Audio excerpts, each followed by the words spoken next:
Welcome to the Genius Factory. Enjoy the video. In this video, I will explain how to make stew saltfish. First, you'll need to prepare your saltfish. Begin by soaking it in cold water for at least 2 to 3 hours, changing the water a few times to reduce the saltiness. After soaking, boil the fish for about 15 to 20 minutes. This step ensures most of the remaining salt is removed. Finally, drain the water, let it cool, and then carefully flake the fish, checking for any small bones or skin. Now, let's build our flavor base. In a large pot, heat a few tablespoons of oil over medium heat. Add your chopped onions, minced garlic, and colorful bell peppers, sautéing them until they become tender and fragrant. Next, stir in your diced tomatoes and a small piece of Scotch bonnet pepper for a gentle kick, if you like.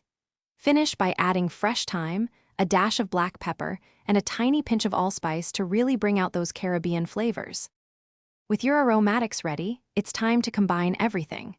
Gently fold the flaked saltfish into the sautéed vegetables, ensuring it's well distributed. Now, add about 1/2 cup of water or fish stock to the pot. This will create a lovely, rich sauce.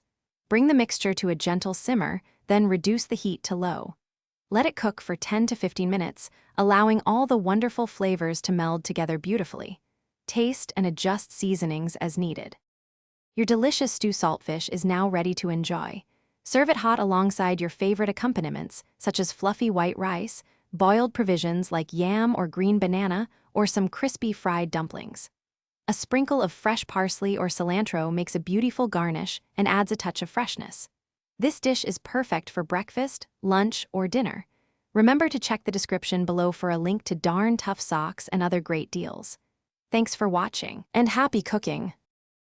Thanks for watching. If you found this helpful, don't forget to like and subscribe.